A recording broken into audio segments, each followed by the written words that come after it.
डी.एड. B Ed. धारक विद्यार्थी जे आहेत ते आजही आपल्या नोकरीसाठी वणवण करत आहेत. सरकारनं वेगवेगळ्या माध्यमातून परीक्षाही घेतल्या, टी.ए.टी. घेतल्या, मात्र आत्तापर्यंत शिक्षक भरती झाली नाही. त्यामुळं या विद्यार्थ्यांना प्रश्न आहे की आमची भरती होणार तर तो कधी होणार. अनेक वेळा आंदोलनही केले, मात्र त्याचा परिणाम अद्यापपर्यंत झालेला नाही.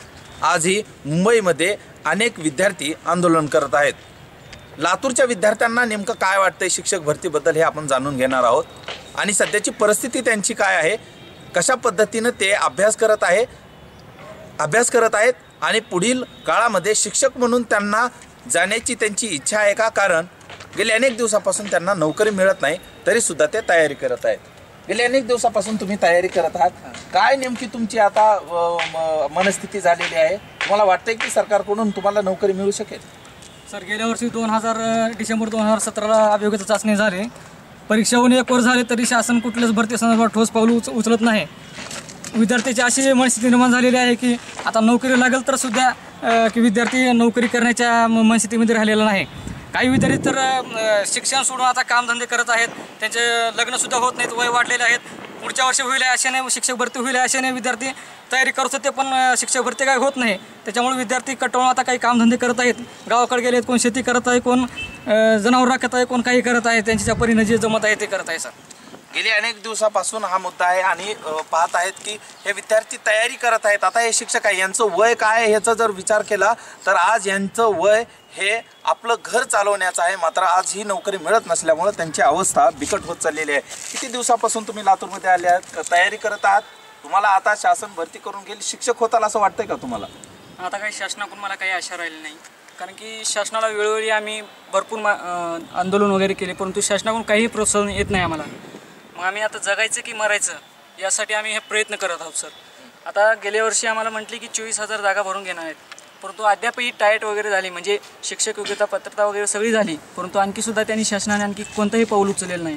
मला एक मुद्दा मांडायचा आहे की तुम्ही टी.ई.टी. घेता बरोबर, आणि त्या टी.ई.टी. म्हणजे काय, टीचर एलिजिबिलिटी टेस्ट, म्हणजे शिक्षक पात्रता परीक्षा. तुम्ही नेमकं कशापायी घेता की टी.ई.टी. तुम्ही 2 वर्ष घेतात, कशासाठी घेता, डी.एड. करण्यासाठी. डी.एड.मध्ये आहे ना तुम्ही शिक्षक कसं घडाल हे तुम्हाला शिकवून दिली जाते ते डी.एड.मध्ये की शिक्षक कसा घडेल. मग तुम्ही नंतर आमची टी.ई.टी. घेता, म्हणजे शिक्षक पात्रता परीक्षा. चला घेतली तर घेतली ठीक आहे, पण त्या शिक्षक पात्रतेच्या परीक्षेमध्ये तुमच्या 17 किंवा 18 चुका, 20 चुका. मग आमची गरज आहे की तुम्ही, म्हणजे आमचं सांगणं आहे की तुम्ही जर त्या परीक्षेमध्ये जर 17, 18, 20 चुका करत असाल तर आमच्याकडून अपेक्षा काय करताय तुम्ही की यामध्ये की तुम्ही जर शुद्धलेखनाच्या चुका जर पेपरमध्ये असतील तर तुम्ही आमच्याकडून अपेक्षा करता की तुम्ही शिक्षक हा चांगला मौल्यवान घडला पाहिजे, अशी तुम्ही अपेक्षा ठेवते. एकूणच ही परिस्थिती आहे. वेगवेगळ्या परीक्षा घेतल्या, एकूण जर कालावधी पाहिला तर 2 वर्ष अध्ययन केलं आणि त्यानंतर शिक्षकासाठी ते पात्र झालेले आहे. तरीसुद्धा आज 5-6 वर्षापासून भरती बंद आहे. शिक्षक कसा होईल, कसा त्या ठिकाणी जाईल हा मोठा प्रश्न आहे. त्यामुळे वेगवेगळ्या परीक्षा न घेता लवकरात लवकर भरती करावी अशी त्यांची मागणी आहे.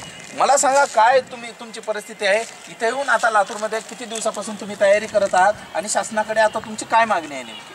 सर, गेले 7 ते 8 वर्षापासून आम्ही शिक्षक भरतीची तयारी करतो आहोत. 2010 पासून शासनानं सर्वप्रथम शिक्षक भरतीची परीक्षा घेतली, त्याच्यानंतर 2013ला टी.ई.टीची परीक्षा घेतली, तरीसुद्धा 2018पर्यंत कसल्याही पद्धतीची शिक्षक भरती झालेली नाही.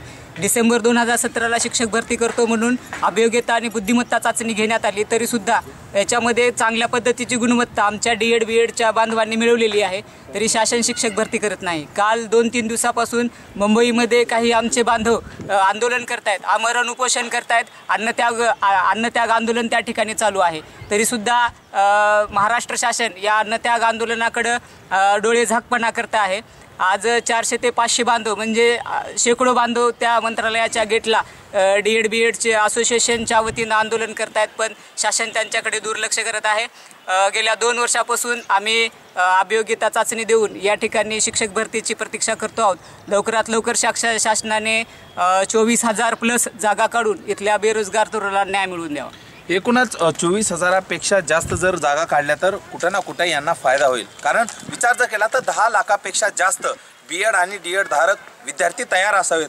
संबंध महाराष्ट्रभरात शासन ह्याचा विचार करतंय का? एकीकडे प्रोडक्शन निर्मिती झाल्याच्या नंतर ते प्रोडक्शन विकलं तर गेलं पाहिजे, त्याच पद्धतीने जर शिक्षक त्यांनी निर्माण केलेले असतील 5-6 वर्षामध्ये तर त्यांना नोकरी दिली पाहिजे, याची जबाबदारी कोणी स्वीकारली पाहिजे हे शासनानं लक्षात घेतलं पाहिजे. कारण बेरोजगारी वाढत असताना येणाऱ्या काळात निवडणुका येत आहेत, त्याचा परिणाम तर होणार नाही का, याचाही शासनानं विचार करण्याची गरज आहे.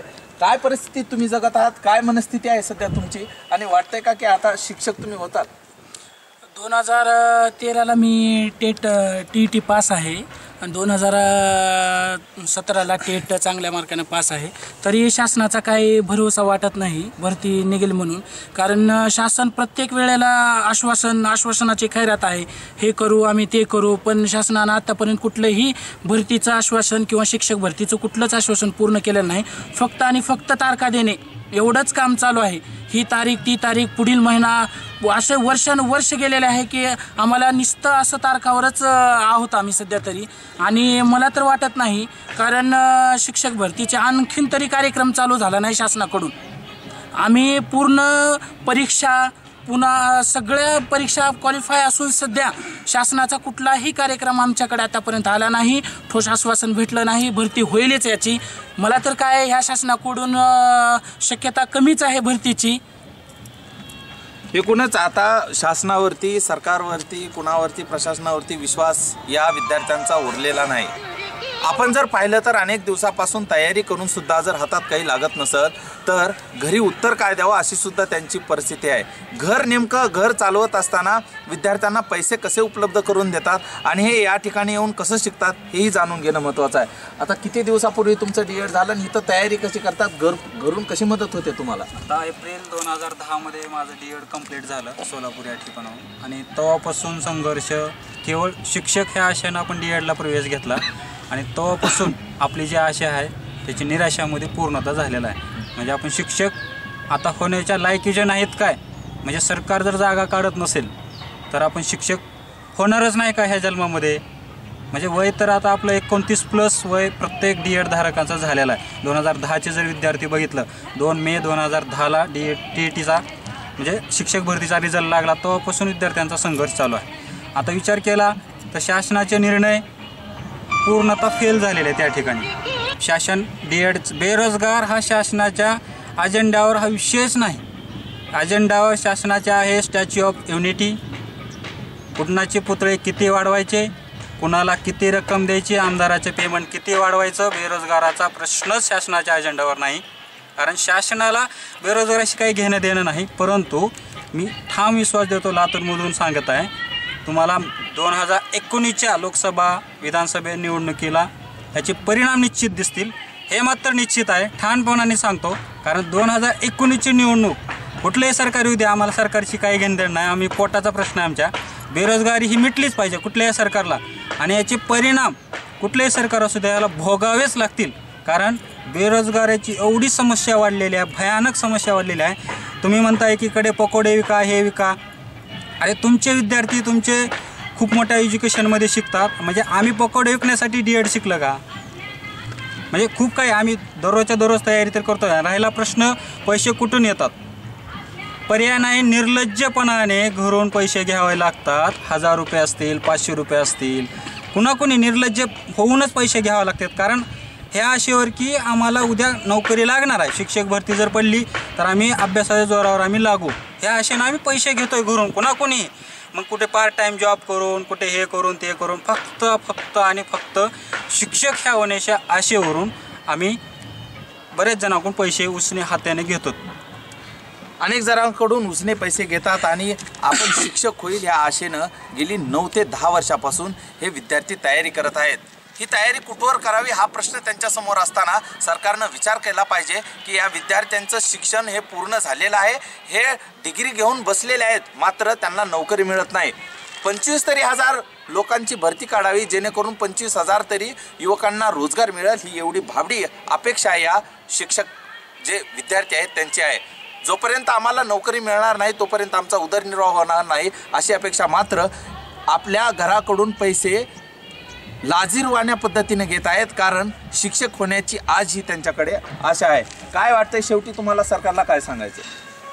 शेवटची सरकारला एकच विनंती आहे की या अधिवेशनामध्ये शिक्षक भरतीचा ठराव पास करून संस्था अधिनियम 1977चा रद्द करून संस्थेच्या अंतर्गत जे संस्थाचालकांना शिक्षक भरतीचे अधिकार आहेत ते त्यांच्याकडून अधिकार काढून घेऊन शासकीय शिक्षक भरती करण्यात यावी, जेणेकरून शिक्षक भरतीमध्ये जो आर्थिक गैरव्यवहार होतो आहे तो आर्थिक गैरव्यवहार थांबला पाहिजे. गेली अनेक वर्षापासून संस्थाचालक DED BED तरुणांचे शिक्षक भरतीमध्ये जे काय आर्थिक व्यवहार करून भरती करतात त्याला आळा घालण्यासाठी शासनानं संस्था अधिनियम 1977 लवकरात लवकर त्याच्यामध्ये दुरुस्ती करून संस्थेच्या अंतर्गत असणारी शिक्षक भरती शासनाच्या अंतर घेऊन लवकरात लवकर भरती करण्यात येईल. एकूणच या विद्यार्थ्यांची मागणी आहे की शिक्षण आमचं झालेलं आहे, आम्हाला नोकरी दिली पाहिजे आणि जर सरकारनं नोकरी आम्हाला दिली नाही तर येणाऱ्या काळामध्ये म्हणजे हा निवडणुकीचा काळ येतोय त्यामध्ये याचे गंभीर पद्धतीचे परिणाम पाहायला मिळतील.